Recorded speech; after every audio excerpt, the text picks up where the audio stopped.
كن سعيدا كن فريدا عش بفخر في الحياة بالتحدي لا سوى.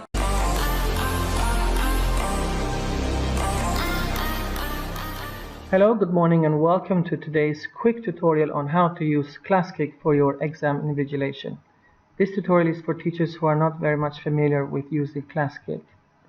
So let's start with the first thing first. We're going to search for Classkick in Google. I'm going to click the home page, and on the right side I'm going to log in as teacher. If you haven't signed up for an account still, you can do so by clicking the sign up button. Otherwise you can log in. So let's just explore about Classkick interface. You're going to be ending up working with three main features: profile, rosters, and assignments. I'm going to click on profile, and the first thing you might want to do is to link your account with the school's title. The way you do that, you search for school's title here, and once you find, you can just click on it and it will match your name with the school title. Then your Classkick logo will turn into a pro school account. Next, we work with rosters. Rosters are basically room names or subject names or class names.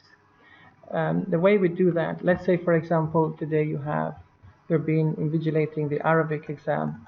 You can highlight that, go here, and on the right side press the green button, the plus button, new roster, and then over here you paste the subject title for the exam, ARB 10. This is being saved. When I go back, it's showing that it's there now, but it's in pink color because we haven't still loaded, we haven't used it still. Next, we're going to go to assignment. Now, there are a couple of ways of doing this, but what I do prefer is to write each student name one at a time.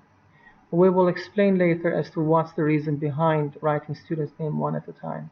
You can go for English and Arabic subject and then let the students join in there. But one thing is that you won't be able to pause or deactivate each assignment exam paper for each student. It will have to be deactivated for all.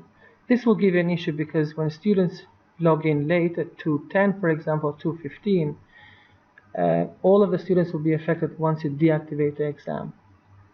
On the other hand, if you do it one by one, you can then pause and activate and deactivate as and when it is necessary.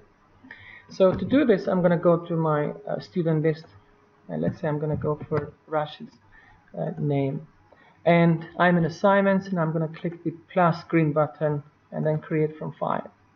Now presumably you must have received an email from your subject leader in which the assignment paper is being shared, which in this case is this one.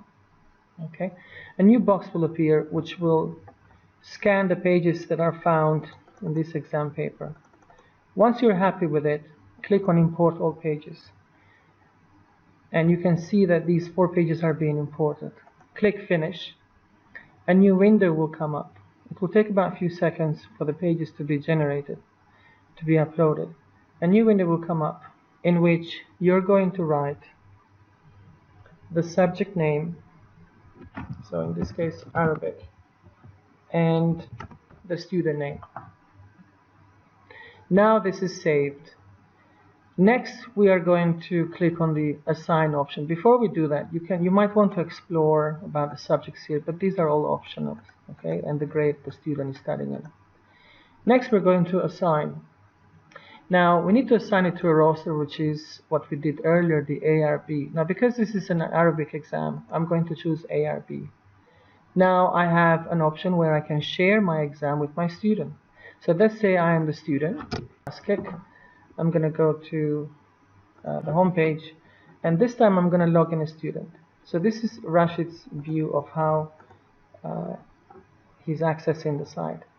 Now using Teams, I want you to highlight this code, copy that, and then on Teams you can maybe write it in the chat box to the students, and you could say, Rashid, this is your code. Abdullah, this is your code for your English exam, and this is your code for such and such. You can even copy the link and share it with them again under Teams. At which point the student will then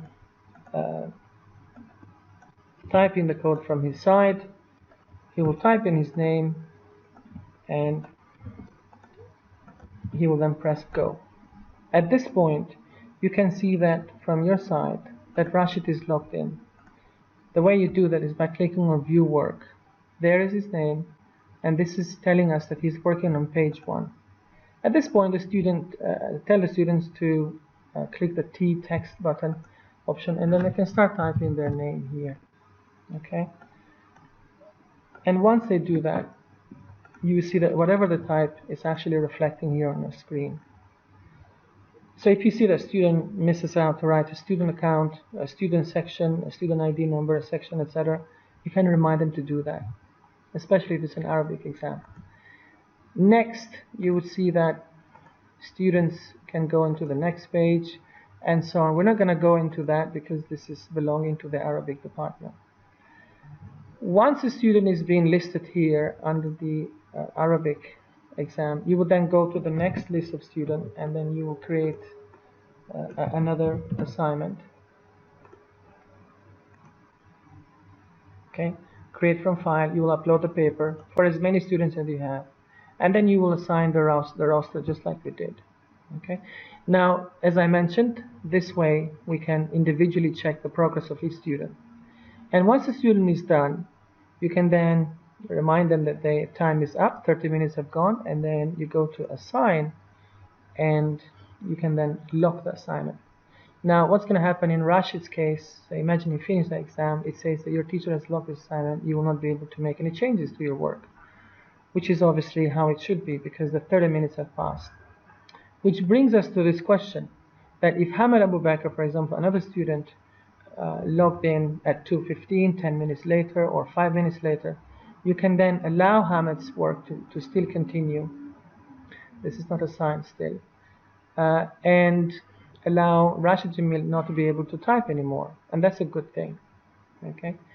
So once the students have finished, you would see them here, their progress. The question is how to export. So the way we do that, we go to View Work. Imagine that Rashid has finished all of these 4 pages. And then you click this option here, More Options, on the right side. And then Export Student Work to PDF. It takes about a few seconds to generate the results, all the pages that the student has typed up. It automatically goes to your downloads folder, depending on what OS you're working with. And this is Rashid's assessment paper. This is his name, this is his assignment, and this is his work that he's typed up. You will then copy this document and then attach it to email and send it to your subject leader. I hope this answers any queries and concerns you might have using Classkick. Thank you for watching. Take care.